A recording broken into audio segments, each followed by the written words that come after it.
Maayong aldaw sa atong tanan. Welcome sa ato ang Health Chat, ang programa nagahisgot sa mga kadaugan pinaagi sa atong healthy lifestyle. So I'm so excited and I'm so honored nga ato gyung makauban karon ang ato ang usa ka health guest. Usa di ay ni siya ka missionary ug nakauban pud ni nako siya kaniadto sa usa ka wellness, no? Isa siya sa mga trainees ni adtong panahona way back 2021 I think or 2022. Yes, so og karon nga panahon since 2023 and until the present nakauban nato siya sa mission and usa siya sa mga Bible teacher. So dako jud kayo akong kalipay nga nisugot gyud siya nga interviewon karon sa iyang lifestyle victories. And honor kaayo ko nga siya gyud ato ang first guest sa ato ang programa dinhi sa ato ang Health Chat, no? So dili na to magdugay, help me welcome Sister Angel Pahayaha. Yay!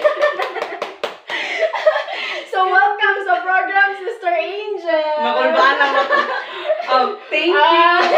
Thank you kay Sister Ram sa imuhang kuan kanang pag-offer. So kuan po kay kono kanang honor. Yeah. Nga kanang imuha kong gi kuan pod as part of program. So I'm so happy here. Yeah, kay nga no, daghan na kay ko gi sulayan mong good na mga kanang unsa na siya kanang content, mga content pero naa man jud akong heart good dinhi sa pag-interview. I don't know, wala ko kay talent ani first time gid pud nako ni siya nga buhaton pero dugay na nako ni siyang gustong buhaton, no? Pero kay gusto gyud pud ko nga kanang mo inspire and mo bless pinaagi sa lifestyle change. And I don't know, ikaw gid ako ang first nga nahuna-hunaan na gusto i-interview. Daghan kaayo ko mga person na gusto i-interview pero wala gyud ko nasayod, no? Nganong si Sister Angel gyud ang first nga nitatat gud sa akong hunahuna nga siya ako ang first i-interview. That is why I'm so happy and naana ta diri karon. Praise God kaayo. Yeah, so di na ta magdugay, no? Ato na ta karon sa ato ang lifestyle questions. Word nakulbaan jud ko gamay. Yeah, Sige. pero dili ka ang makulbaan because I know nga ang Ginoo mag-uban sa imuha, no? And I know nga pinaagi pod ani nga experience maka-inspire pod ka ngadto sa atong mga viewers and listeners. Okay, so karon char mura gid ni siya true na gyud ni. Sige, so pwede ba nimo ma-share gamay ang imong background sa kung asa ka nagikan, nganong nakaabot man ka aning ministry o ganun nahimo kang Bible teacher and background nimo. Okay. So, asa? Ikaw sa Mura matag nasa live man niya. Ito kanang so kanang short ko lang no sa ko ang life. Nagdako gid ko nga ako ang family sa gagmay pa mi is kanang kuan gid sila mga missionaries and kanang when it comes sa lifestyle sa kanang kuan sa atong healthy lifestyle ga vegetarian pud gid akong family. Pero wala ko kasabot og nganong ga vegetarian mi. Yes. Kay ang ginahimo sa akong papa sa una pag once makita mi niya nga mukaon mi og kanang mga karni or Masuko. isda, masuko siya iya mi hunalan. So pila man imong edad ato nga time? So nag-start mi og kuan 4 years old ko. So mo So to prior anong 4 years old meat eater pa. Oo. So pag 4 years old nimo murag nakalitan. nakalitan mi. Uy, dili na mi mga on ani. ni pag once mukaon mi bunalan mi. Oh, really? Kaya silang ginabuhat. So, ang hitabo ni, continue na siya for 6 years. Nagpadayon ang among pagka-vegetarian kay nag-work pa man pod sila ato sa buluhaton sa Ginoo. So, after pagka 10 years old na nako, na agi og ka-backslide ang akong family. So, nawala gid sa pag-alagad. So, ako na lang ang nagpabilin nga vegetarian. Okay. Kay barag dili naman ako makaya sa akong lawas nga Mo kaon mukhaon meat. og meat kay gasakit akong tiyan. So hangtod nag-edad ko 18 years old, nagpadayon ko og vegetarian. Pero one time nag-work ko sa Davao, pag-work na ko dito is wala na ko'y family nga magluto para sa kuha, tas busy na kay ko. So ang hitabo no choice gyud ko. Nibalik gyud ko kaon og meat. And ang kuan gyud is mas worst pa ang akong pagkaon kaysa before. Oh, kay murag na feel nimo nga at this time murag hingawa na kay Lamig na siya. So murag kung baga kung ato siya hisgutan, murag siya indulgence. Indulgence. Inanak gyud. No, so mo to ang nakahitabo sa ako atas gihimo na ko na siya for 6 years. Kay wala po jud ko kasabot nganong kinahanglan mi mag-vegetarian. So taas-taas gyud di ay nga nibalik ka sa pagkaon og unod. Oo, taas-taas gyud. So what happened naman? Unsa may instances nga nakapabalik sa imuha nga nag go on naman pud ka sa imuhang lifestyle change. Okay. So ang nahitabo ato is niabot tong COVID. pandemic. Blessing niya yung pandemic kay Yeah. kana ang hitabo ang akong family naka-receive sila og message about country living. Okay. So dito sila sa bukid somewhere in Davao na nagkuan sila dito sila nag-country living inana. Tapos ako wala ko ni support sa ila kay di ko ganahan lagi magunsa to sa bukid na. Yes. Inana nga ako ang kuan sa una. Pero napugos ka because of pandemic. yeah, napugos ko tungod kay di naman ko kalahos Okay. diri sa bukid noon. So dito ko ni ato sa ilaha pag adto na ko dito is nagbalik na din sila vegetarian. So automatic pag abot na ko cut off gyud ang ako ang meat. pagkaon sa meat. Okay. Oh, So wala na pud ka nag-struggle at that time like ka nag-crave ka or something nga so far uban sa tabang sa Ginoo wala. wala Gyud pod oh. ano. Pero naalang gyud pod ko gina-crave ba nga kanang kuan kanang isip Struggle. o sa meat. Dili siya meat. Oh, dili siya meat. Okay. Ano na mag-isgutan niya? Okay. So mo to siya aside sa ato sa imuhang pag-meat dili man kay nimo struggle ang pagbalik og biya sa meat. So aside atong pagbalik nimo sa meat, unsa pa man imuhang concerns and struggles nimo at the present? Karon. Yes. Ang akong yung lisuran jud no is kanang ang sweet. Kanang yung sweet. Number 1 gid na siya nga like candies. Kanang dili pod kayo ko into Cookies. candies. Kung wala gyud ko choice mag-candies Hindi ko. ka, okay. Pero mostly good sa ako kay kanang mga cookies, mga biscuits and especially kanang yung mga cakes. Dayon ganahan kay kog milk tea. Ana gyud mo ginang pinakaganahan. Murag ka na pag yun ako wala tilawan. Murag kinanglan pero ko na yung patilawan. Ayaw na lang kay mag-crave ka na. Okay. Bitaw. So, mo gina siya. Tapos, ang ako mong nakuan sa una is na-encounter sa una na diagnose mong ko nga na ako'y problem sa ako ang Sa result sa imong diagnosis, I mean. kuan siya PCOS. Yeah, PCOS. So, katong time nga dito ta sa Rilos, naguban So, sa naa kay PCOS that time. Nakoy PCOS. During sa training ninyo. Oo, nakoy PCOS ato na time. Pero karon so far. Wala na po ko nakapa-check o no. True. Pero sa ako ang gibati kay kanang kuan kanang dili na gid siya worst compare before. So, kuan gid siya since katong nag-cleansing ta sa Lilos kay ang nakanindot man gud kay kung nai-cleansing nato maka-appeal ko drink drink sa mga healthy drinks. especially gid ato nga time nga nag-training ta na ga-donate og katong bitang tag isa ka sako nga carrot something ako to siyang gina-juice every day. So ang nahitagbo gid bitaw no kuan jud ko for pila ka months nga wala na gid siya gasakit ang ako. Kay every menstruation magud na ko gasakit gid siya. Pero wala kay ka ginatawag na to nga layag kay pag PCOS man gud mga pila ka months na wala pud kay ingon ana. Gilayagan po 5 months. 5 months. Pero after ato normal ra ang imuhang dugo. Oo, normal. Pero ang sakit. sakit lang gyud. Ang mahitabo gyud sa kwaso na during sa menstruation nakainumdum ko burag yung kog makuyapan ana sa kasakit. Tapos kung di ko kasuka, dili pud siya maano kanang word di ko ma-relieve ba as in sakit jud kayo siya. Oh, so wala ko kabalo ani Sister Angel no kay I thought lang gyud nga dysmenorrhea lang gyud ang imuhang kanang experience during sa imuhang period. Wala jud ko kabalo nga naa day kay history sa PCOS di ay. So now I kanang na-realize nako nga naay kanang unsa na siya naay relationship ang imuhang kanang murag dysmenorrhea nga imuhang gaka-feel during period nimo og sa imuhang PCOS. So until now imuha pagyapon siya naka-experience. Yeah, sometimes it is because dili man ko consistent sa ako ang lifestyle. So muna siya nga especially nga sweets pag yun ang imuhang struggle. So kana gyud ang sweets niya. Magid siya. So blessing ra pud sa ako ang anak ko sa bukid. Pero even though nako sa bukid, sometimes doon naman sa store. So makapalit gyud kay diabetic pug ko. Sa nataas kay kog sugar. Nagid koy kanang ginabati nga gapangatol ko. Tapos nag-start ang imuhang pagtaas sa imuhang sugar. sa time nga na ako sa Davao, kay nag-work ko dito, nag-work ko dito, every kuan, maniud to mi sa akong mga kauban, inom og soft drinks, tapos, hilig jud kay coke bread.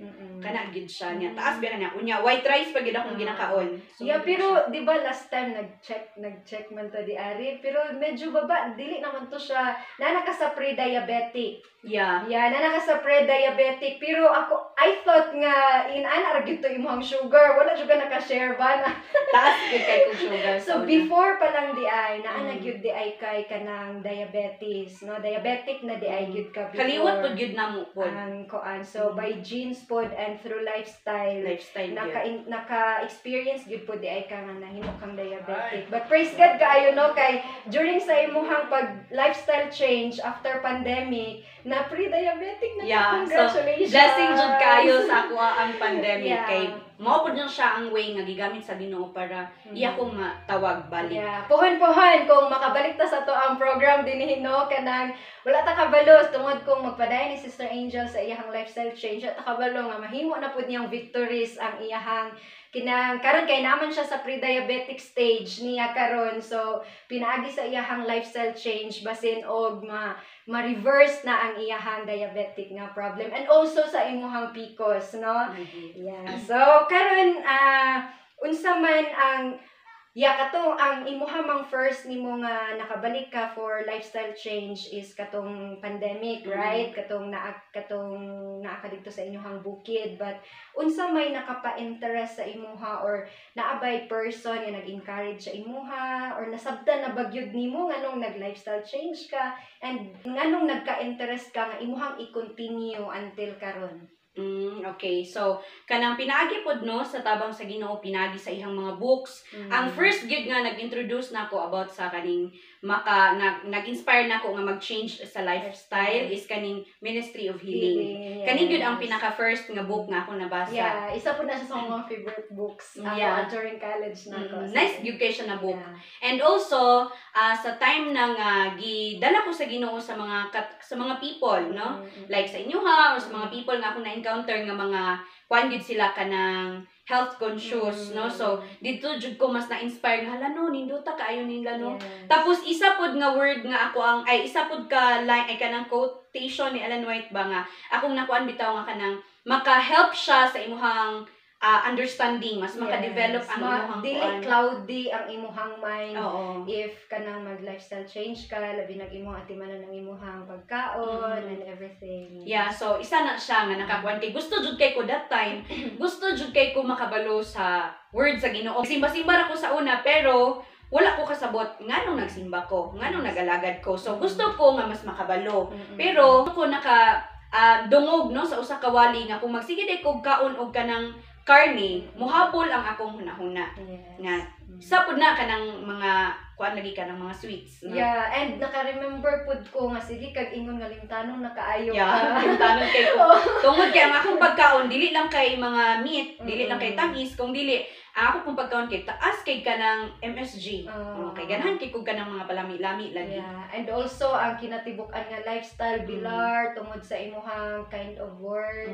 Yeah, wala exercise. Yes. Kana gyud. Isa to sa mga nakapa-interest sa imuha ang katong quotation nga maka-help sa imuhang cloudy mind nga ipa-clear niya ang imuhang mind. So karon unsa man ang pinaka-gistragolan nimo at the present?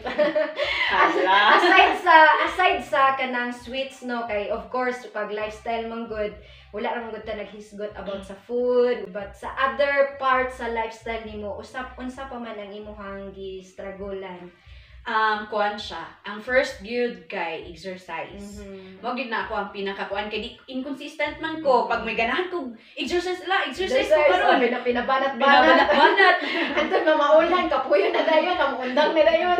Okay, exercise 5 minutes, pahuway 5 months.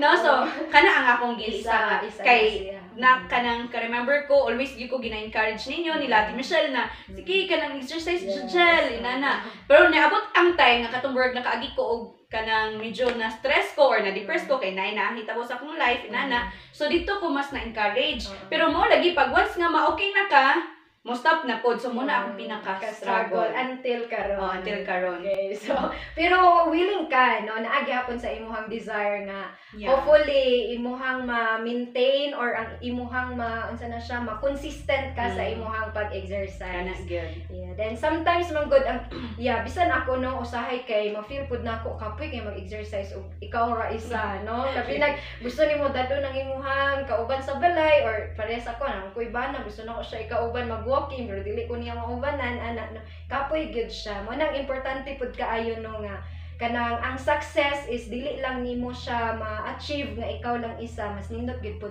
tong naa kay kanang family intervention or friend nga kauban nimo ana. So i-surround nimo imong self sa kanang mga tawo nga mo nilang hilig no para matakdan. Diba?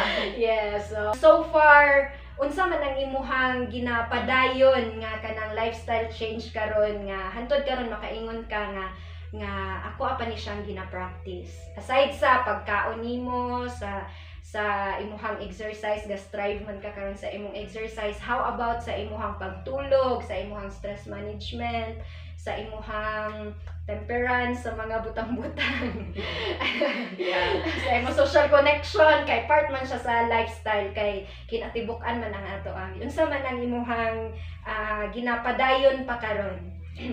When it comes sa sa kanang sa tulog, dili gyud ko kanang kaning perminti ang ako ang same time ba, pero ako gyud siyang ginapaningkamutan nga Pila ka hours ang imuhang nga makuha nako ang 7 to 8 hours ang tulog. So gina-strive na niyo Yeah. every night. So, pero naay time nga kanang murag tungod lagi kay na busy ka, na ay mga circumstances na kanang dili gyud malikayan nga kulang ka sa tulog pero ginatry nimo nga imong ginabawi jud siya. So kana siya, tapos kanang sa imuhang lagi kanang sa imuhang self ba nga kanang gusto nimo nga like katong mag-socialize or something kay kanang sa una nakita nako nga magkig-socialize ko pero grabe pud nako ka over sanguine kaayo ko ba, so sometimes dili na nako makontrol ang self. So muna nga ako pud na siyang striving gihapon ko sa inyo na. So ginatry nimo siya og balance. Balance. Dili ka ma-aloof at the same time dili pud ka mabulag sa mga tao. Okay. So kana gid siya. So how about sa imuhang kanang stress management? Sa Unsa man ang stress. imuhang ginabuhat karon when it comes sa kanang naamang gyud day nga murag heavy kaayo. So unsa man ang imuhang ginabuhat karon kung ma-stress ka? So sa akong gikaingon kagay na no nga pag once nga katong makagi kog depression or something mas stress ko, ga-exercise ko.